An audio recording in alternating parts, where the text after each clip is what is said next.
Hey guys, what is happening? It's the girlfriends. We are here. We are all together, reunited, and it feels so good. So, welcome, girlfriends in football episode.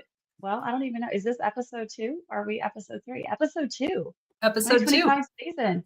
What a week one, ladies. What a week one. And Beth, welcome Josh Allen. I had to bring my boyfriend along this week. My husband's aware. It's okay. Oh my gosh, that is it's glorious. I wasn't planning on this to be my backdrop, but it spoke to me earlier today. So here we are. All righty. So for those of you who can't see, she has this life-size Josh Allen background. I mean, it is. Can I rest my head on his shoulder? Yeah. You can. Do I look like his wife? I do not.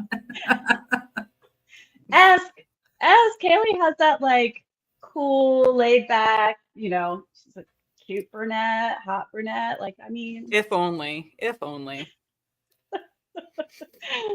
All right. Well, let's get into it. Ladies, week one. We started out with okay, so first, those of you who watch our show know I was not even in this country. I was on a different time zone, so I'm not sorry that I missed the Cowboys-Eagles game, although it was the first game right out of the gate for the NFL. What did you guys think? What's your thoughts about the Eagles taking over the Cowboys? It was only by 4. Did you guys watch? I watched the first half, and then I had enough of that. I watched the whole game because it wasn't Monday night or Sunday. It was a night that I did not have to wake up. It was a good game, as much as I can say for watching the Cowboys play a football game. I was surprised at how close it was, to be honest with you. I didn't think the Cowboys were going to do quite as well as they did. Especially without Micah Parsons, right? Like, he's such a difference maker now on the Packers. We'll get into that a little bit later, but like, because he's so substantial for them, like, they're fans, him in Dallas, and like, okay, all right. So, all right, well, that was game one. Super not thrilling, it sounds like, for us. And then we watched it because it was football, but right, it wasn't. We weren't there for the game. Right. Got it. Yeah. And then Friday night was game 2, Chiefs Chargers, and this was not here in the country, Sao Paulo. And I was on the plane.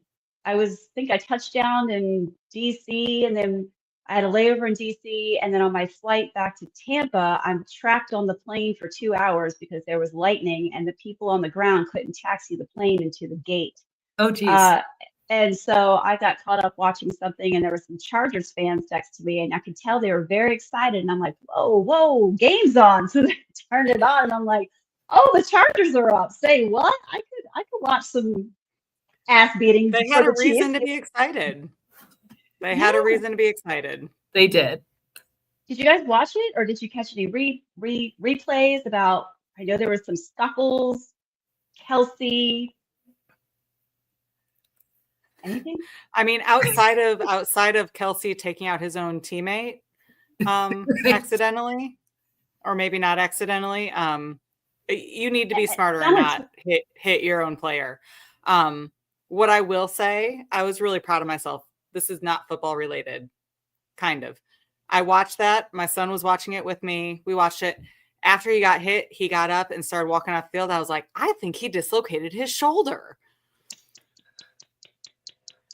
Bravo! Because I also watched one of the trainers relocate his shoulder as they're walking off the field. And I'm like, I'm pretty sure that's what happened. And he's like, really? No, you don't know that.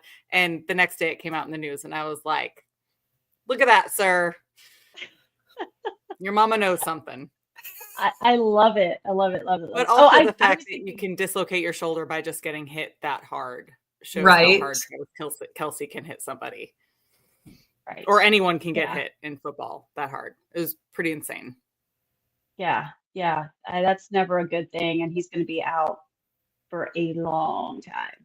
So Yeah. good luck. And that's I mean, hope he gets better soon. Like that's tragic. We don't want any of that, but we're not upset about a Chiefs catching an L in the first game out at all. Right. Yeah. No, I think that was I guess the best case scenario, right? For the start of the season was the Chiefs down already. And yeah, I mean it was fun to see a game from Sao Paulo, but yeah, I didn't end up watching the whole thing of that one either. So All right. Well, let's just check off I right along. typically watch whenever the Chiefs are losing. I tend to stay on that feed for as long as possible. Here's what I want to know. You're a Bills fan. How much joy are you having with the dumpster fire that's happening in Miami right now? You know what? Dumpster fire. I am not surprised that there's a dumpster fire in Miami. What I'm surprised about is that it has taken this long to catch fire, because it has looked like this for several years. Why now it's finally like reached the breaking point is beyond me. I will be surprised, and they're talking a lot about Mike McDaniel's losing his job. Will he still be there by December? You know, I wouldn't be surprised either. I think it's hard because their quarterback has been injured so much that it's hard to truly know what kind of team they could have been. It's hard to keep your nose clean in Miami, apparently. So, I mean, I think that's probably the bigger issue. Yeah, I mean, when you've got Tyreek Hill last year who, driving a little too fast going to the stadium and, that whole debacle that happened. I mean, it's just been such a dumpster fire. And, the rumors are that Mike McDaniels is a soft coach. The team is soft. They have no discipline. I mean, that's super evident.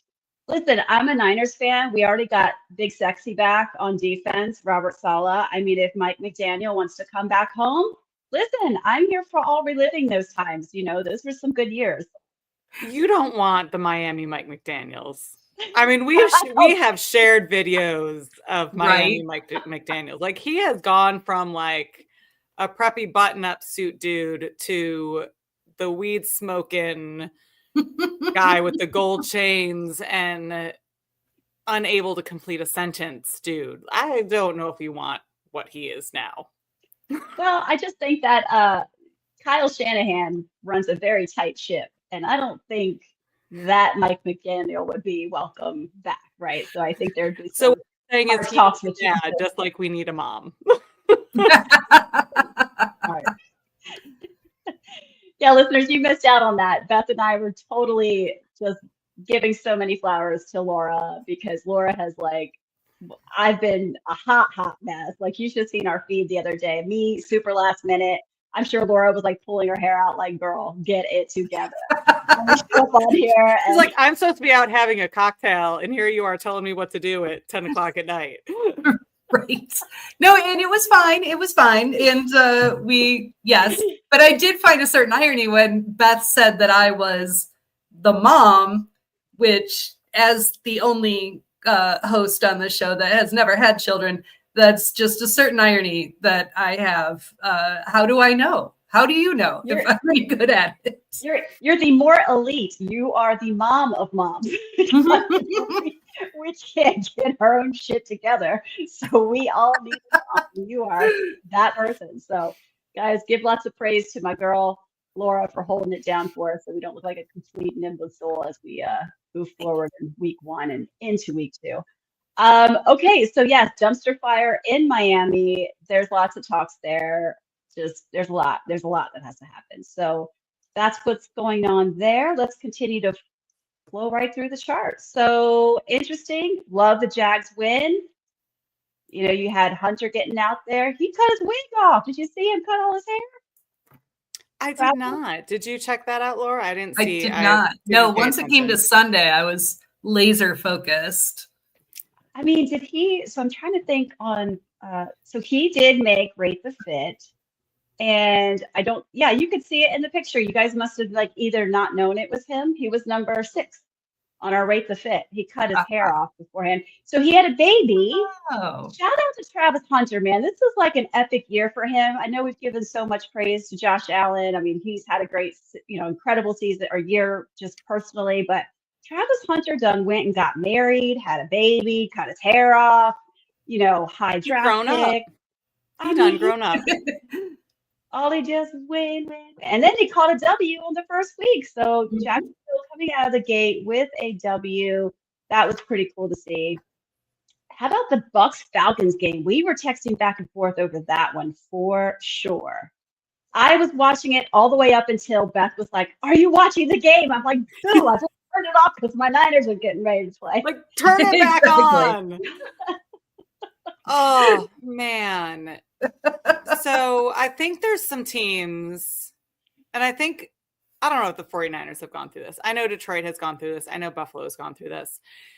There is that point where you're your own worst enemy, right? Where you let history determine what's going to happen next.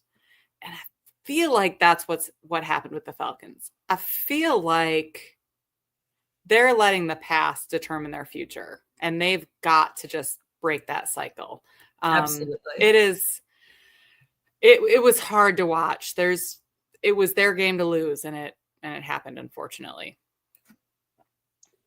Well, I will say, speaking of bringing up the past, as if I didn't learn last year from drafting Joe Burrows on my fantasy team, you'll never guess what I did. I drafted that dude again, and I had Purdy on the bench, and Purdy's racking up points for me on the bench, and Burrow laid an egg. I'm like, all right, noted.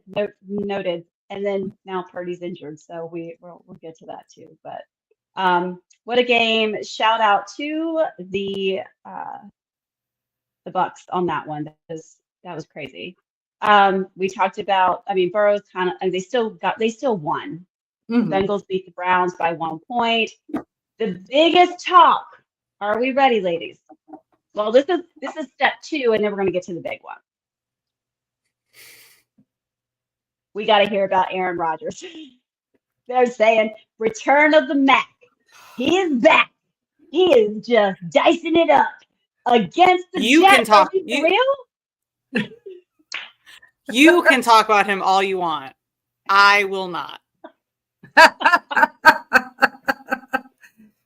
I mean, I'm like, they're talking about Talk amongst the marriage yourselves. between Mike Tomlin and Aaron Rodgers, and Laura, what's your thoughts on this? Well, so my thoughts on that one, right? I have a burning dislike of Aaron Rodgers, like just deep fires burning. And it made me so mad to see him playing so well when I was kind of hoping for something maybe similar to what happened last year, where he would just come out and something would happen and he'd be out for the rest of the season. And that he was playing the Jets kind of gave it its own poetry, right? Because he's so mad at the Jets, and the Jets are their whole new team now because the brand new coach, formerly of the Lions, with Aaron Glenn. And so, I mean, it's unfair for him to be like, I hate the Jets so much, I'm going to beat them, because it's really a completely different team now. But I was led by Justin Fields. Right. So yes, exactly. So I was so mad. I was like, why you have no business looking good right now. And the thing is, I don't think it'll last. I don't think that he has a whole season of just lighting it up like Tom Brady going to Tampa. I just don't see that in him. I agree. But to that point, and the reason why I brought up Justin Fields is I really want to give him his flowers. Like, this kid has been bounced around, and he's just kept going and going and going, and he looked pretty darn good. I mean, it's good to see the growth, good to see him in a place where I think he can develop more. They only lost by 2 points, right? Right. So, I mean, it'll be interesting. I'm really fascinated to see how he does and continues to flourish in New York. I will talk to about the, I mean, we don't have to talk about the Niners. I mean, dumpster fire, just injuries. Our kicker is gone. So our kicker that couldn't kick a field goal and just had been struggling even from last year into this year, he's gone. So we have a new kicker, and we won by 4 points. And that's all I really want to say about that game. We'll get into the injuries, though, because we were the most injured team of week 1. Not shocking. Laura, do you want to say anything about your game? Or are we skipping that too? No, we don't have to skip it. It was a very disappointing game, especially after, last year, obviously. It's an interesting moment in the life of a Lions fan, right? Because we've been doing pretty well.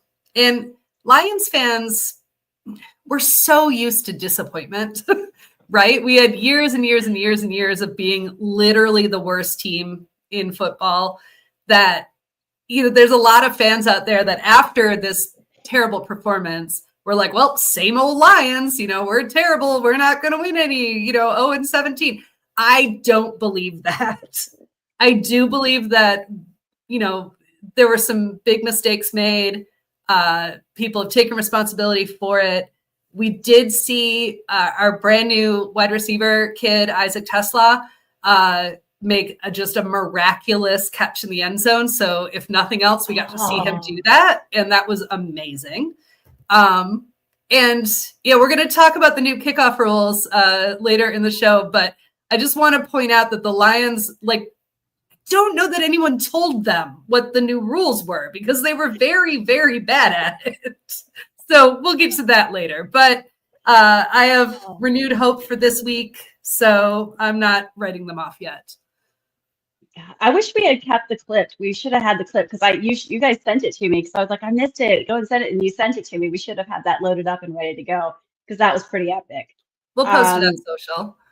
Yeah, and Beth and I were talking about before we hit record here that Micah Parsons was, allegedly back injury, and then he was, he wasn't in to start, but then I was like, Laura was like, I said something about I was like, so where is Micah playing? Because I hear Micah's really tearing up Goff, and you were like, he's not in, and then you're like, wait a minute, there he is.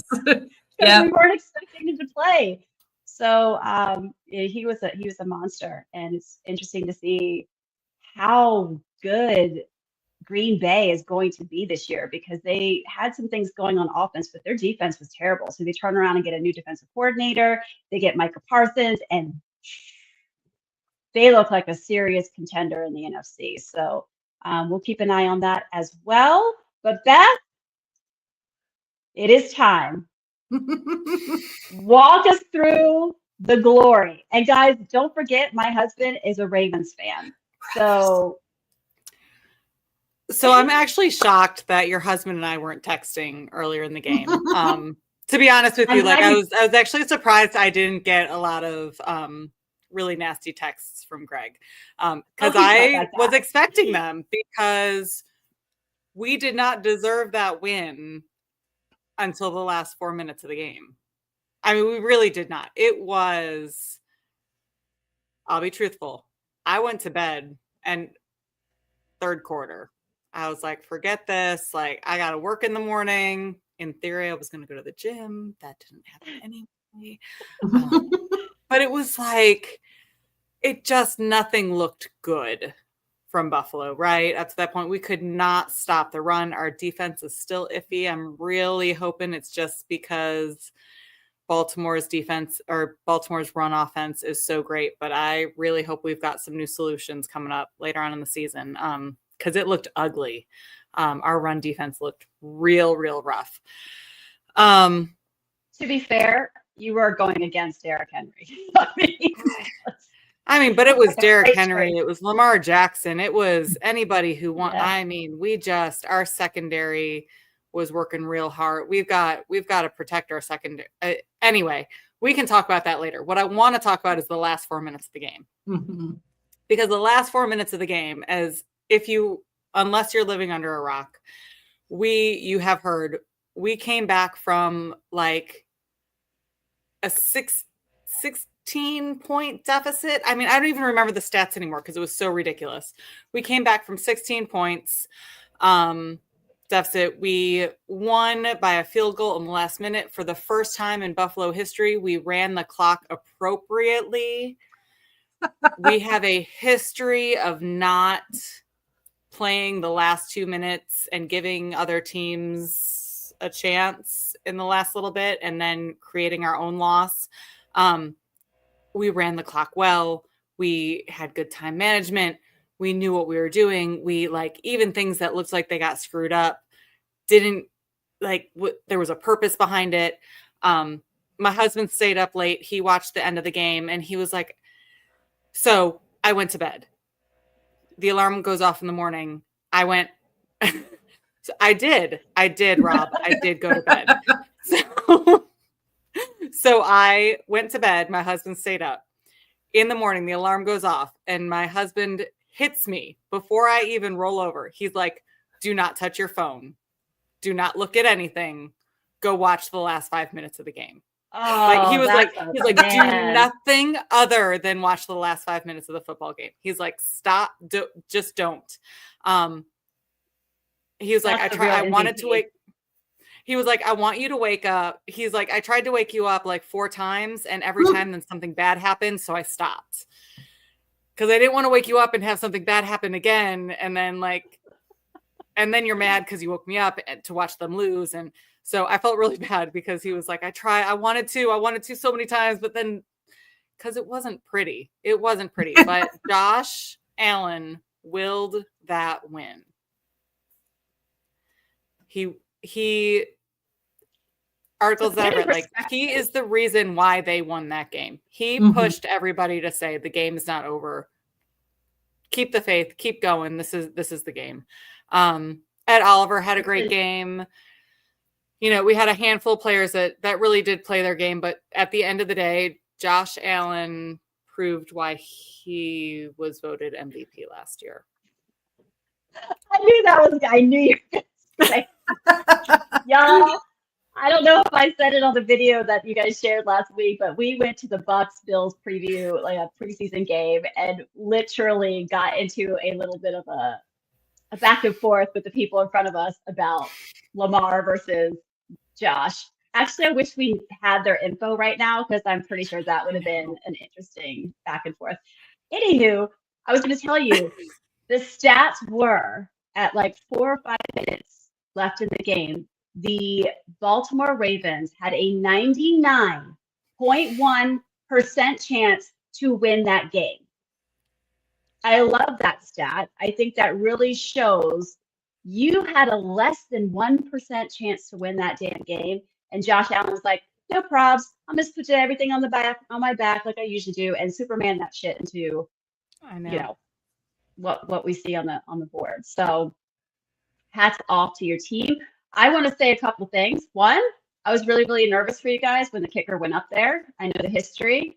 And I was like, if that shit does not go through the uprights, I will cry for my friend. That's all I'm going to say. I'll be honest, like, God bless that man, Prater, who shows up on Thursday. Right. He's my age. He's a little bit younger than me, but he's my age, right? Like, let's just be clear. He's a 40-something-year-old man who showed up on Thursday and was like, sure, I'll kick for y'all. Why not? With the red eye. And hit everything. Do that. Hit everything. Like, yes, that was money. We signed him next day. I also didn't see the scans to Haley.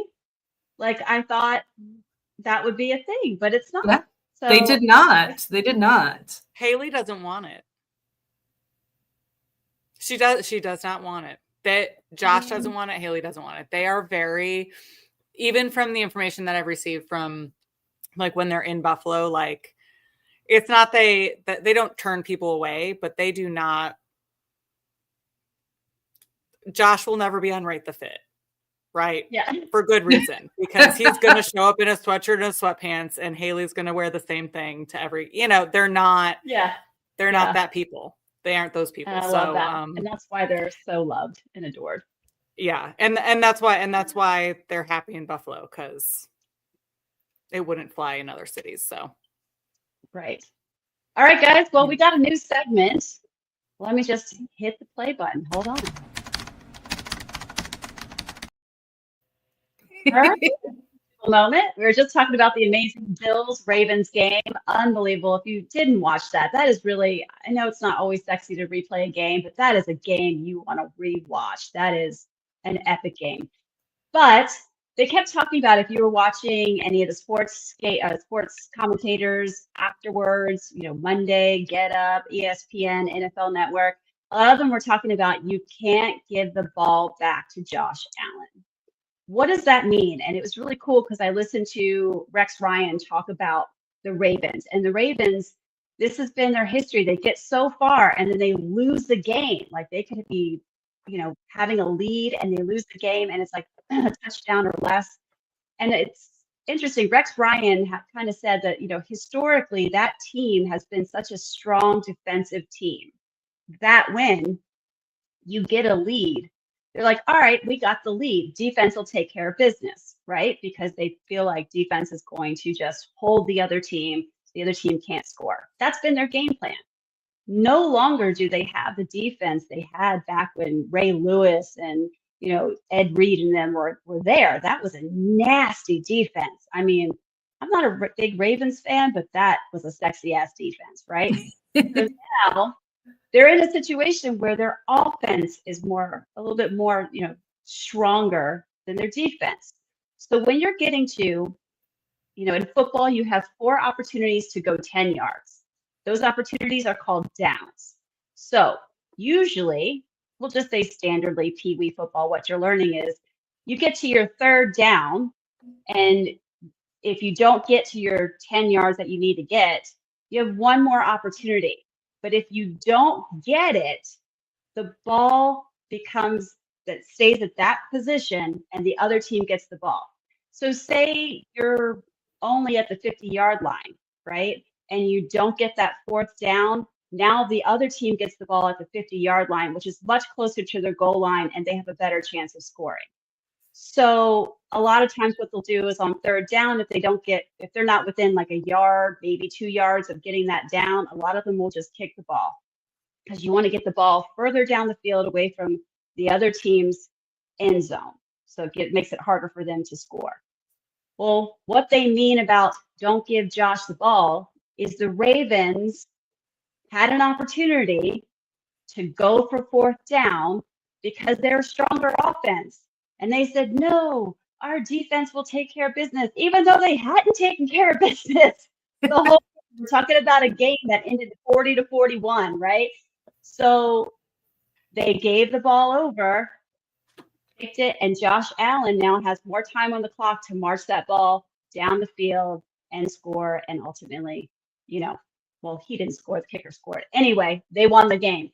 Nonetheless, that's what they mean by don't give the ball back over. You're going to want to take advantage of every down, every opportunity to get those 10 yards so you can get the next 4 opportunities to get further down the field. So that's what they're talking about. That's a teachable moment. And with that, we're going to carry on right into, actually, I'm going to do this for a moment. Walk right here.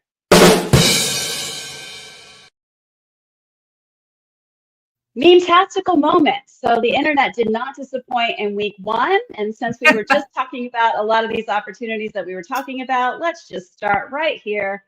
This is Prater.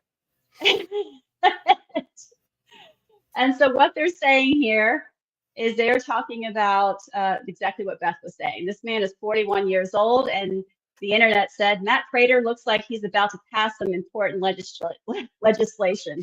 So, yeah, that is exactly what it looks like. We talked about like he could be at one of my kids' sporting events, right? Like, and I feel like I stood next to him at the cross country meet this evening, which is technically what he was doing when he got called up by the Bills. I mean, he was making football plans for his son's football game, and he's like, "I guess I'm going to play football again." So yeah, I keep thinking about the red eye. I mean, red eye is just an awful flight. I mean, over 40, no thank you. 20s, absolutely. 40s, no thank you. We also talked about Travis Kelce injuring his own player, Xavier Worthy. So the internet came up with a picture of Travis and Taylor Swift whispering to each other. And it says, that Worthy kid is stealing your shine. Take him out. Kelsey says, what? She says, did I stutter? So take that what you will. But this one's going to be our favorite because we love Aaron Rodgers. So this one's a picture of Aaron Rodgers, and it says, somebody had tweeted out, my aunt woke up from a 13-year coma. Someone retweeted it and said, tell her Aaron Rodgers still slinging it. So, I didn't see that one earlier.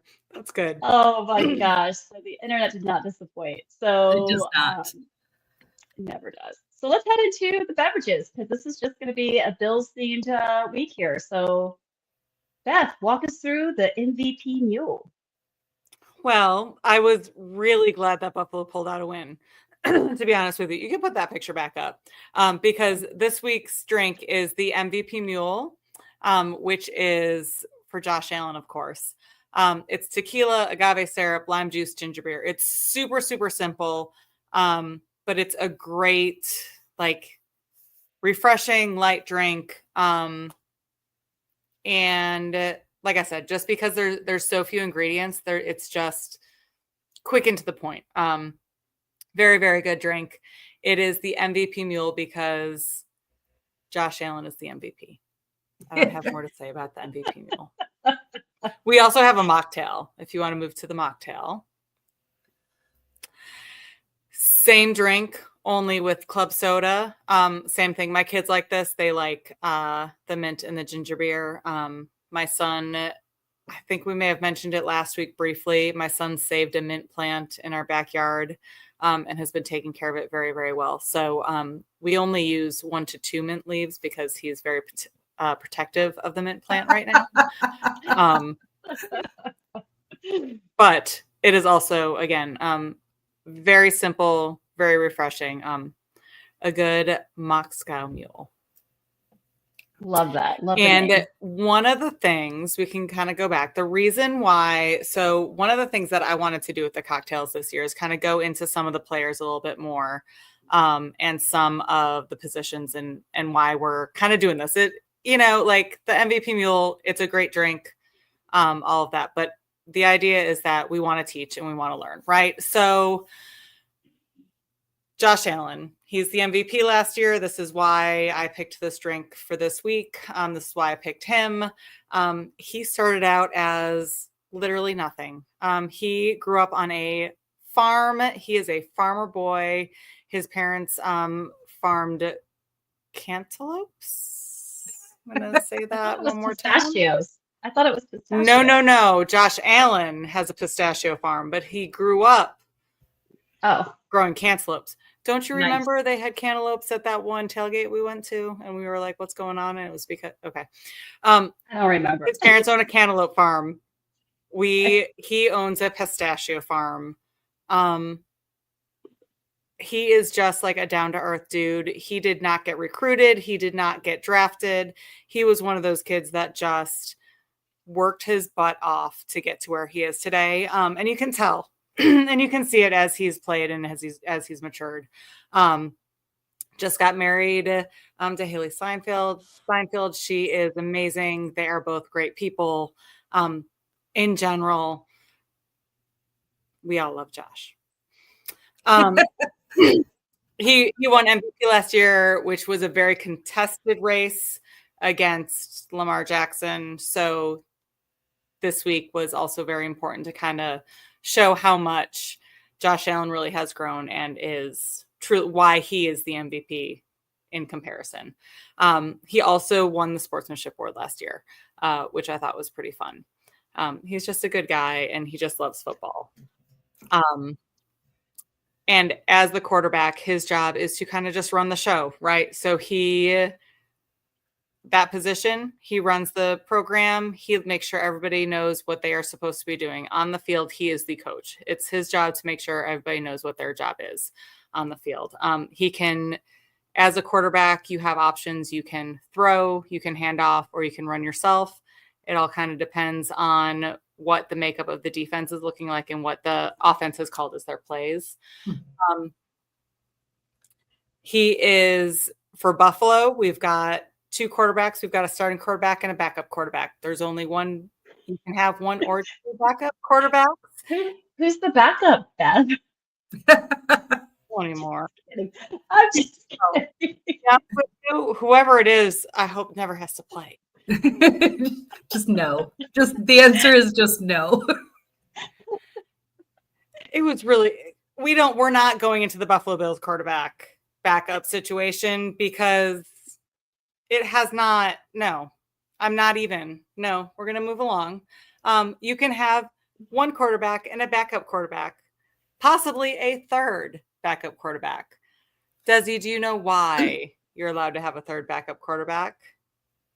Because the 49ers were such a train wreck with injuries, and a couple years ago, let's see, we lost Garoppolo, then Trey Lance got injured, and then some kid named Brock Purdy, who was the very last pick of the NFL draft, got called up because it was the last man on the bench, and he happened to be a stud, and he took us all the way to the NFC Championship game in which we played against Philadelphia, and some blockhead named Hassan Reddick came through and tore Brock Purdy's UCL in his elbow, and literally Brock Purdy couldn't even hold the football, and we had no more quarterbacks.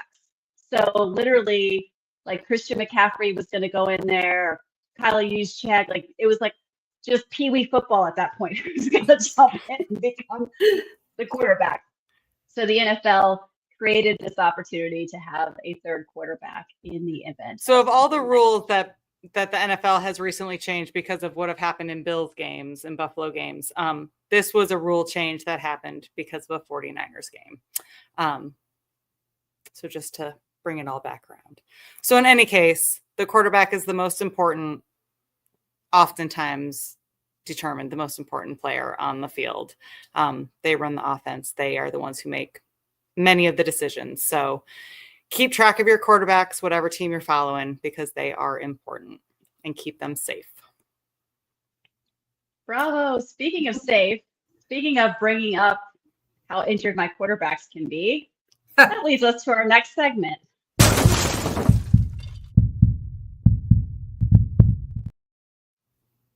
This is our sports and medicine segment. And sadly, so many injuries to report yet again, week 1 of the NFL. So we went into this season. We've already got Brandon Ayuk, who was our wide receiver number 1, got injured mid-season last year, blew out his knee. He's recovering. So we're playing this game. Next thing you know, the sexiest linebacker in the game gets a shoe to the face, gets blood. Next thing you know, there's like, he's on the ground, and I'm seeing, because I'm not at the game, and they didn't put this on the TV, but I start seeing tweets of people talking about, there's a prayer circle around Fred Warner, and I'm like, what happened? Because I'm looking at the replay and I'm like, nothing looks like he should be on the ground, like with a prayer circle around him. And so he comes back, and then of course, like somebody's tweeting, he's coughing up blood on the sideline. And I'm like, I didn't see like a knee to the stomach. Like what? Next thing you know, you see this big packing coming out of the left nostril. And it was, they're talking about a shoe that went into the helmet and caught him right in the face. So we're talking about medical terminology called epistaxis. So an epistaxis is a bloody nose. The most common bloody nose that you get is because of disrupted vessels in a bundle in your nose called Kesselbeck's plexus. So if you're looking at the image here, it's in the front, or kind of more like the front part of your nose. It's within the blue circle that's on the diagram here.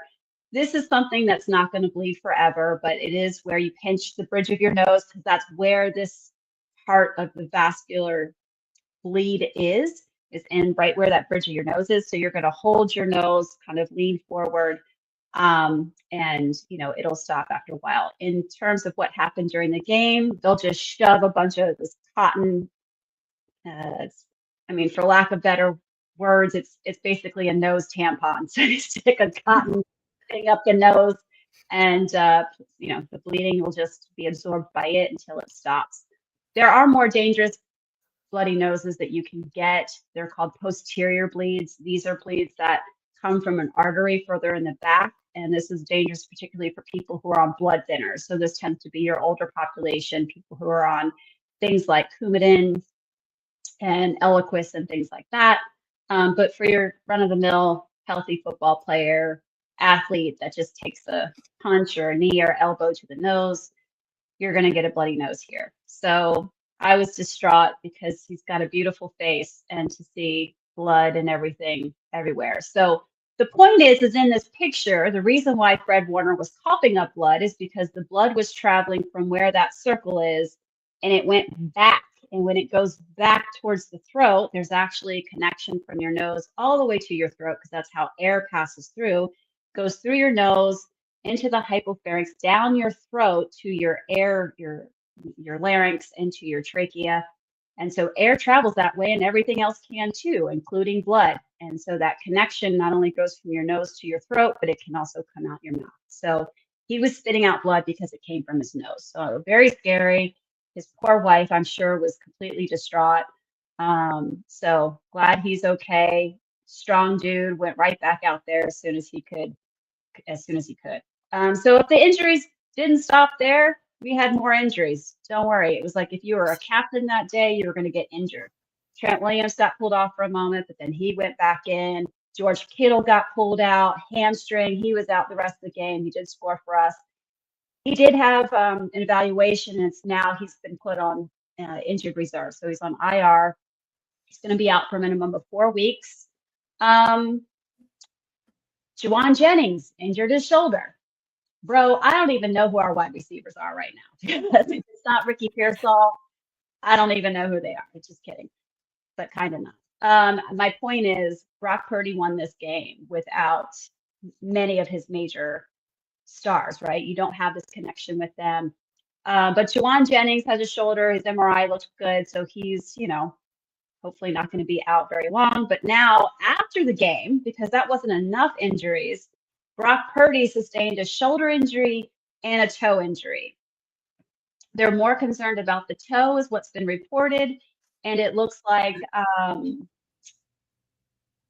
it may be a couple weeks with the toe. They're more concerned with the toe. So my hypothesis is that he may be dealing with something like a turf toe. A turf toe is a hyperextension. So it's the toe kind of goes a little too far backwards, as you can see in the picture if you're watching online. You can kind of strain the ligament there. You can even have a partial tear. So this is going to be more problematic if it's your big toe, because your big toe carries more, like your 80% of your body weight through it. And it's, really leads your push off, all of that stuff comes from your big toe. So I do not love this for us 49er fans. One of our best linebackers in 49er history had to retire because of a toe injury. So I'm not saying that Brock Purdy's going to be that bad, but it definitely sucks, because you know who our backup quarterback is, ladies? Return of the Mac. It's Mac Jones. Right?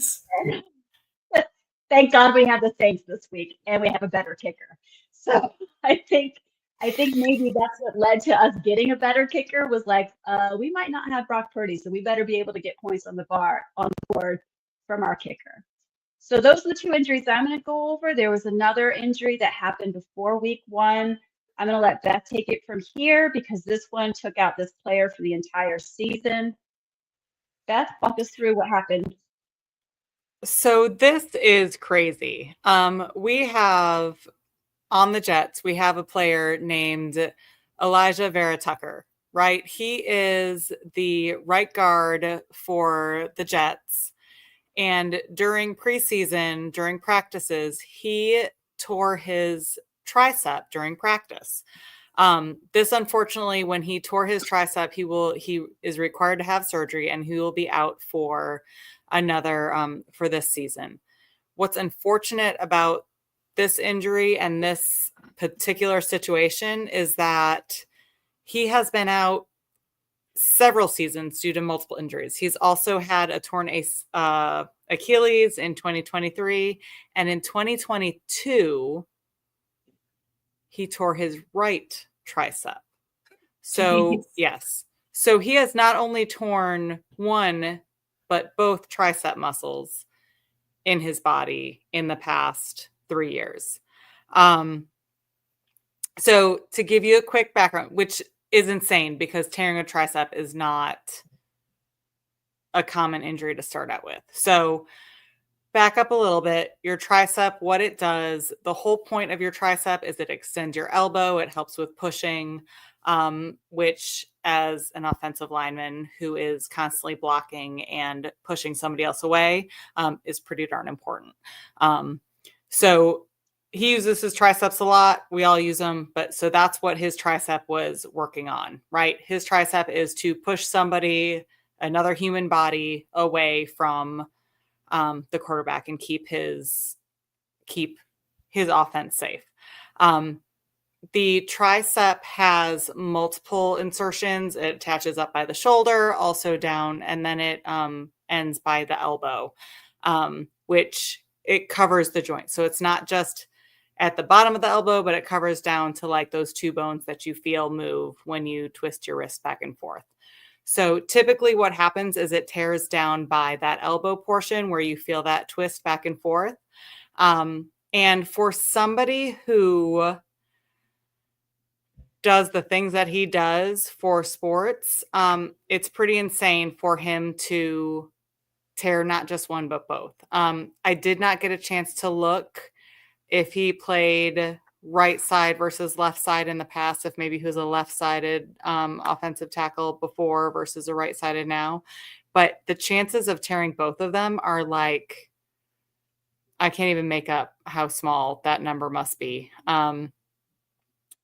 It is not something that happens often. And what happens is that you are out for 7 months. Rehab takes a long time. You are out, you are immobilized for 6 weeks. You are not allowed to do a whole lot of movement for another 4 weeks, just passive range of motion, a little bit of active. By the time you get to the point where you can actually physically put resistance on it, you're almost 3-4 months out. So the fact that he has had these injuries back to back to back, like I can't imagine what the Jets are thinking, because it's been such a rough road for him. Dezi, I don't know if you have opinions or thoughts on to why somebody may have this many injuries, particularly tendon injuries. You figure the Achilles tendon, both biceps that appear to be tendon injuries as well. What causes some of that? Do you have ideas to that? Yeah, there's a couple things. So we had a player on the Niners, shocker, that had a lot of these injuries. He tore both of his Achilles. He tore both of his ACLs. Like, there's just been a lot of, these tendon ruptures and things in the body. So some of it is genetic, right? So we have some people that are a little bit more flexible than others. It's tissue makeup. Is it more like some people are just really like, they're more power athletes, I guess. And so they don't really, their flexibility is not their greater strength. And so sometimes it's just their genetics, unfortunately. Sometimes it's poor training, right? This muscle imbalances, not doing the right kind of training, not taking care of your body the right way. And sometimes, I hate to say it, it's steroids. Steroids can lead to tendon ruptures. There's even some antibiotics that you can take that actually lead to that. That family of antibiotics is fluoroquinolones. And those would be your medications like ciprofloxacin and levoquin. Those are the class of drugs that can cause tendon ruptures. So, we're not saying that these people were using steroids, but, even to regular humans like you and me, there's people that are on medications that can trigger that too. So It sucks. I can't imagine being the player that, you get through rehabbing one major injury and then you get excited, you're back in, you're doing well, and boom, it's like you just that's a relentless person that can just keep coming back and keep coming back. Yeah, and so the more I read about him, to see that he went from one tricep, played for a little while, his Achilles ruptured. He was out last season. He was playing well in preseason. He did training through the summer, all of that stuff. Things were looking good. The Jets even re-signed him. They were super excited. He was not supposed. I think his contract was up, so the Jets re-signed him because they knew what he had the potential to be. And then to have this happen again, kind of just in true Jets form, right? Like, yeah, such a bummer.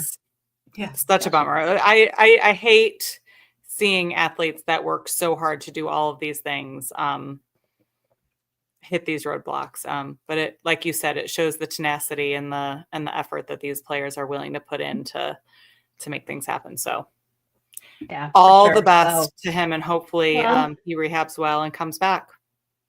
Get well to all these athletes we covered today. For sure. So we'll keep an eye on all of those. All right, let's get into our final segment before we start to review week 2 games.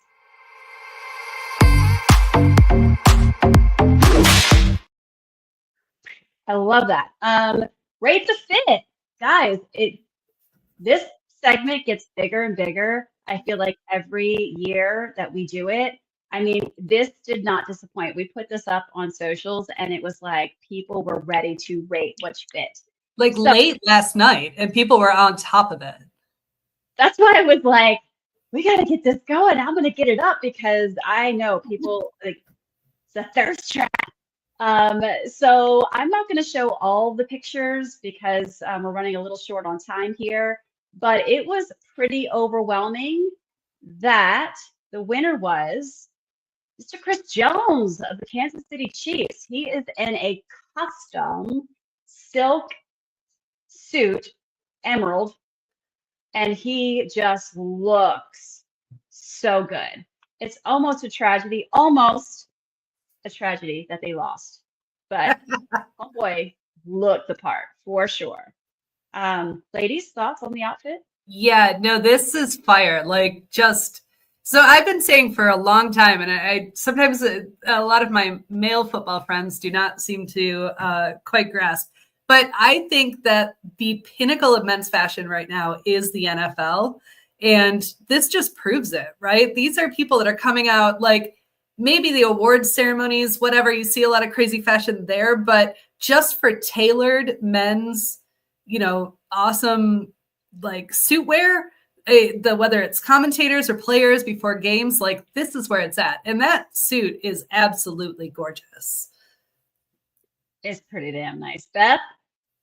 I'll agree. Listen, I was debating people when they made their choices on social media because there were people who were not picking him, and I can't understand. I mean, by people, she means me. Well, I just think just you. There were a handful of other people who disagreed that maybe he shouldn't have won, and it was just yummy, just beautiful looking. Well, I think number 4, let's see. Okay, so number 4. Oh, wait, I'm so sorry. That wasn't even the winner. He was the runner-up, guys. What? The winner was Dezi. I know. I'm failing. I think I just fell into like what you guys were saying and how popular it was. Maybe you realize you're wrong. I'm still wrong. Listen, and also every other person on the Laura, voting. This is you. Listen, this turned to a W week for you. It was your dude. He won first place here. So now take it from here. Well, so yeah, I saw this. First of all, the Lions aren't always known for dressing up to go to games. Like everybody else was in sweats and ball caps and stuff. But Terry and Arnold, not only is this suit like perfectly tailored, gorgeous, looks like he walked off the set of Sinners, like this like old-timey look. But also the man is wearing a brooch with his own initials on him. Like it just says TA. Yes. Yes. That's amazing. And he's got that pink phone, which is unrelated, but it's pretty awesome. It was the pink phone for me of that. Like I definitely love that. So he was first, Chris Jones was second, and then 6 votes for was my guy. My guy is always going to be Mr. Fred Warner, and this is before he got his face jacked up. So this is before the game happened. But so what you're saying is this is the last chance he had for a couple of weeks? Potentially, I don't know. Those dimples can take it. I mean, I won't look at anything else on his face but those dimples. But anyway, so congrats to your player, Laura. So that is that. So I mean, to be fair, whether it was him or the Chiefs, I mean, they both looked amazing. Like, you know, again, I think the NFL is the perfect showcase for men's fashion. Yeah, I love it. I would say historically, it's always been soccer players. So it's been interesting to see the NFL come into its own. Like I actually see a segment on ESPN now. Like they do a little bit of a drip, which by the way, did I also not put, bro, you know what I didn't do? What is wrong with me? I'm fine. See, what had happened was I went to Europe. That's what. Because I didn't even put Justin Jefferson up there. He was like out in diamond.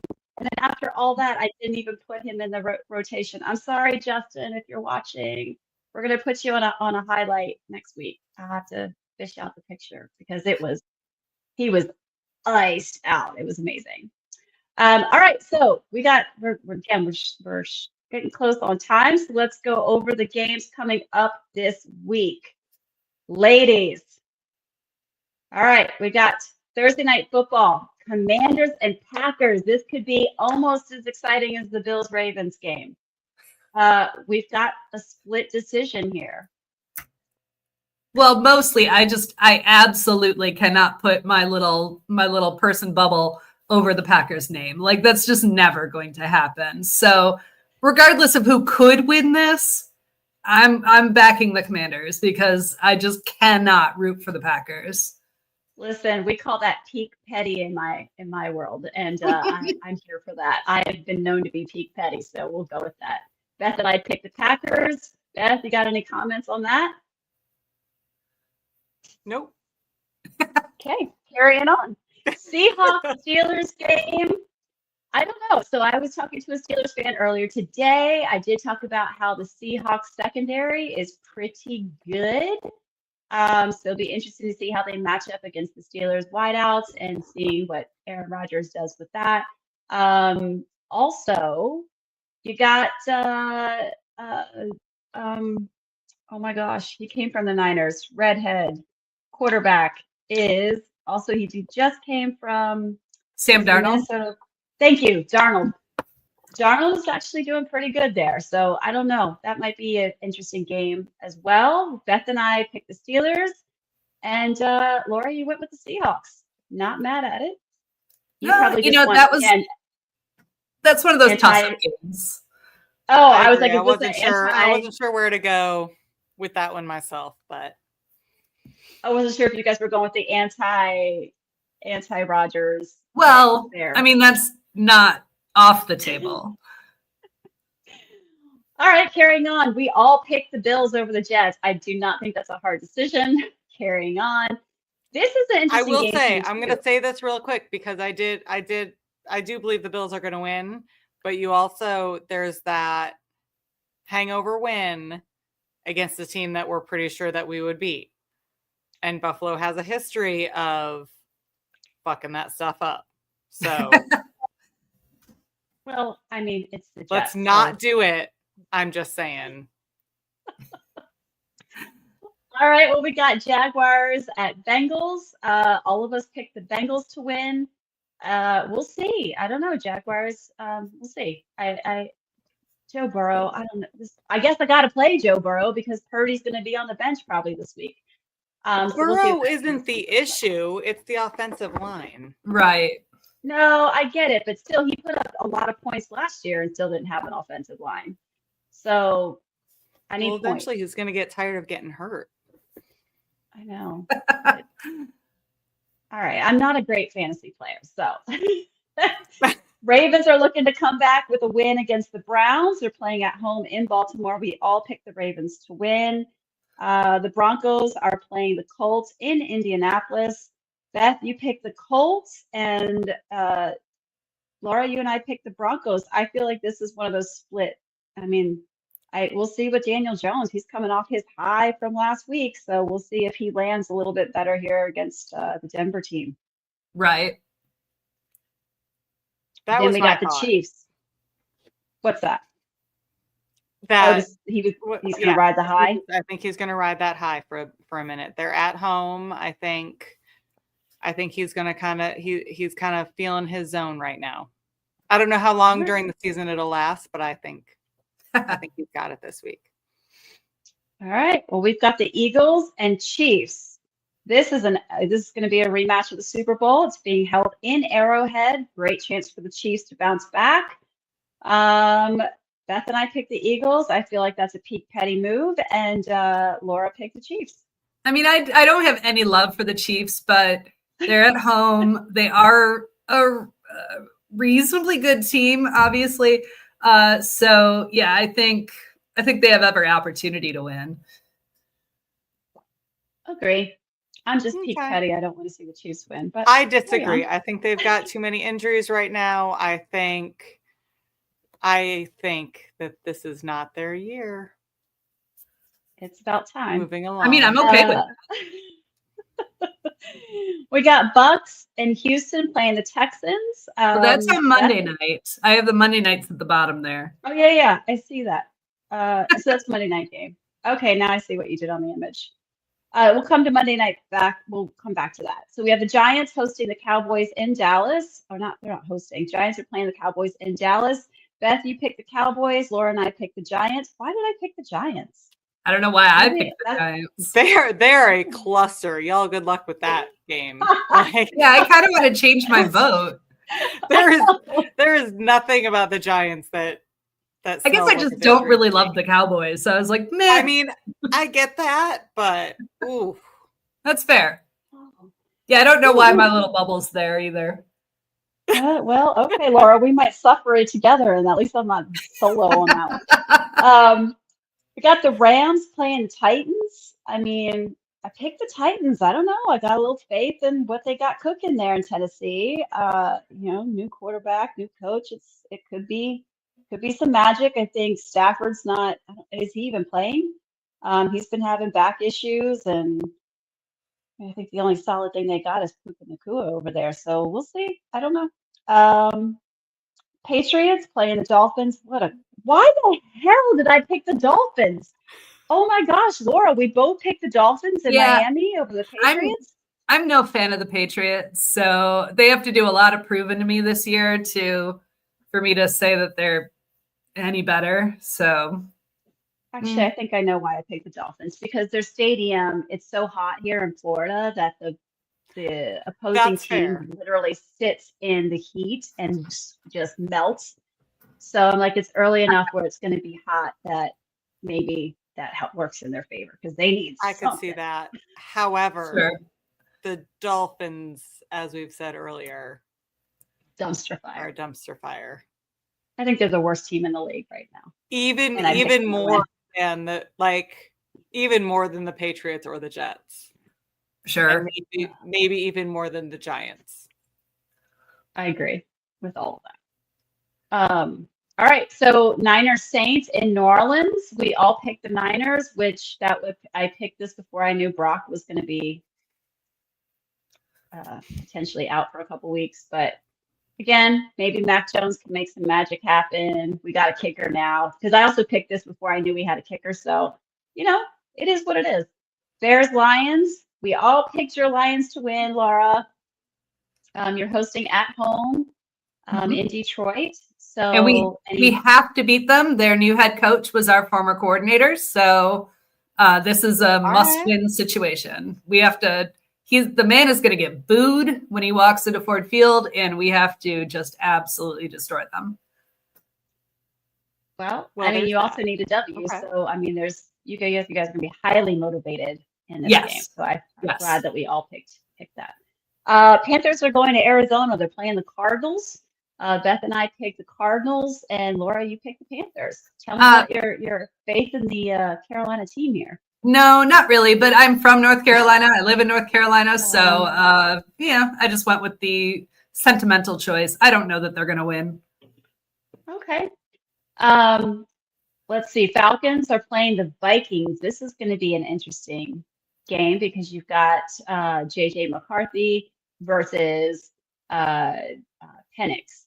So this would be a fascinating game to watch just to see the matriculation of these young quarterbacks. Beth, you and I picked the Vikings, and I think, Laura, you couldn't pick the Vikings, so you picked the Falcons. Correct. Right? Much like the Packers, I absolutely cannot, under any circumstances, pick the Vikings. It'll be an interesting game to watch because they are, they're two just baby quarterbacks, right? Neither of them have really run a team yet. I went against the Falcons just because of them being the Vikings being at home. We'll see what happens, but that'll be an interesting game to see how these quarterbacks grow up this season.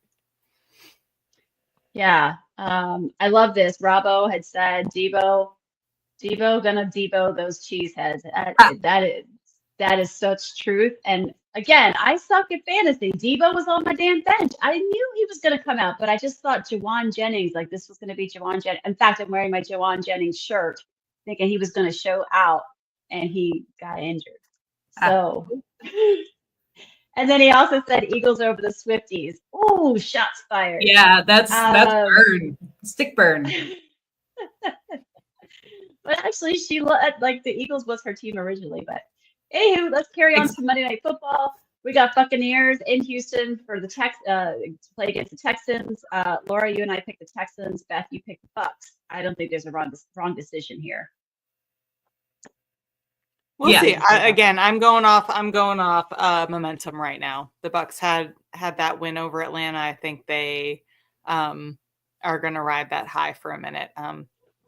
Outside of that, I didn't have a great thought about it.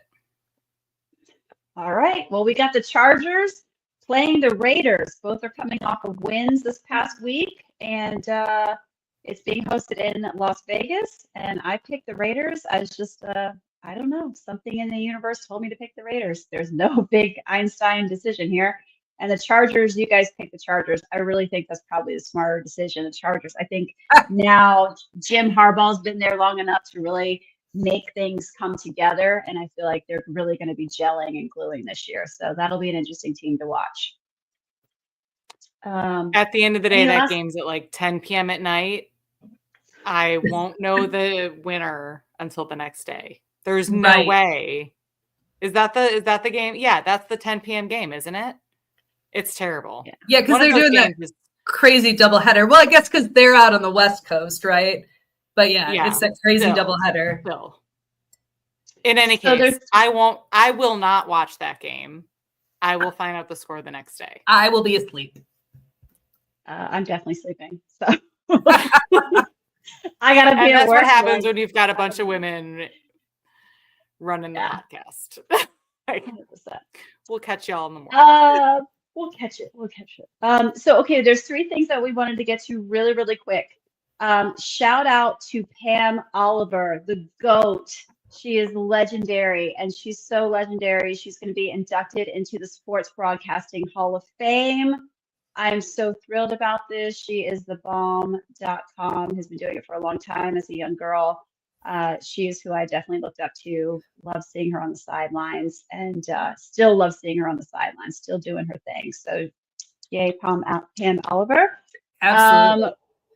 Also, we did not talk about the Bills fan that is now excommunicated from all games. Oh, right. For shoving DeAndre Hopkins, and then Lamar pushed him back. So he is no Rightfully longer so. Rightfully so. rightfully so. Keep your hands to yourself. You learned that in kindergarten. Absolutely. But his pre-written apology where he was there in front of the cameras with a neck brace. Like, look, I saw you get pushed. I don't think you need a neck brace. But he's reading his little apology like very like school, just monotone. Like, so dear Laura, I'm very sorry. That wasn't him. Who was that? Allegedly, that's a comedian that was like doing a spin on him. I totally fell for it. He looked a lot like the guy for sure, right? Like, I mean, it fell for it. Yeah, well, that makes me too. I think I'm the one who posted it in our chat. I was like, ooh.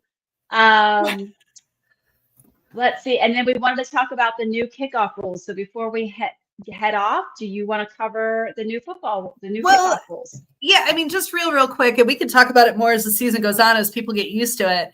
But they changed the rules a couple of years ago, and it was really like, it was almost stupid, because why would you ever do anything but have a touchback and get it at the 30? And you're like, why would you ever do anything else? You might as well just give the ball to them at the 30. So they changed it this year, and they moved it to the 35. And I don't know whether that's better or not. Like, I have no idea how that's going to pan out this year. So if you touch back in the end zone, if it gets kicked all the way, you take a knee, then you just come out at the 35, which is a great field position. But why would you ever run? Like, what would be the point of that? Because you're almost never going to get as far as the 35-yard line. So it's a weird rule, and I don't know that they improved upon the last weird rule. So I guess we'll see as the season continues.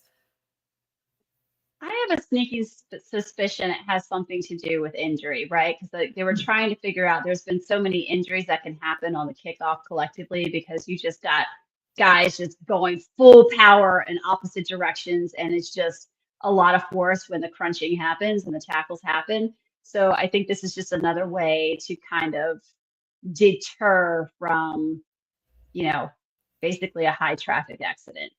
And I'm sure it is. And it's really like the technology involved in figuring that stuff out right now with, using sensors and AI statistics and all of these things is really interesting. Maybe we'll talk about it later in the season. But yeah, I'm sure that's it. The algorithms say more people are going to get injured doing this, so let's do this instead. So, and again, like, we're near the end of it, and that we can talk about more later. But I was under the impression that they were making these changes because people were mad because teams were not returning the football. So I'm curious to know, like you said, moving it 5 yards further, how does that encourage more returns? Right. Exactly. So, and we'll see as the season progresses if we see more returns, and maybe we can talk to somebody who maybe can give us a better insight as to the thought process behind that, to get a better feel. But the idea that they changed this rule because people said it was boring because they weren't returning seems counterintuitive to me. But exactly, we can discuss that more another day. Yes, because this has turned into a supersize episode, and I love it. But all good things must come to an end. And this happens because the three of us, the first time together for the three of us, it was the first week of the NFL. There was a lot happening. It was so exciting. It's always so good to see you, ladies. We're going to wrap it up here. Thanks to everyone who joined us tonight. We appreciate you. Come back again next week. Always tap into our socials. You'll get to vote on Rate the Fit. You'll get to get all the recipes from the beverages that we share, and there's so much other nonsense that we put on there. So tag along with us. Check us out on social media. Go to our website, girlfriendsandfootball.com. And otherwise, we will see you next Wednesday. Take care. Go Bills.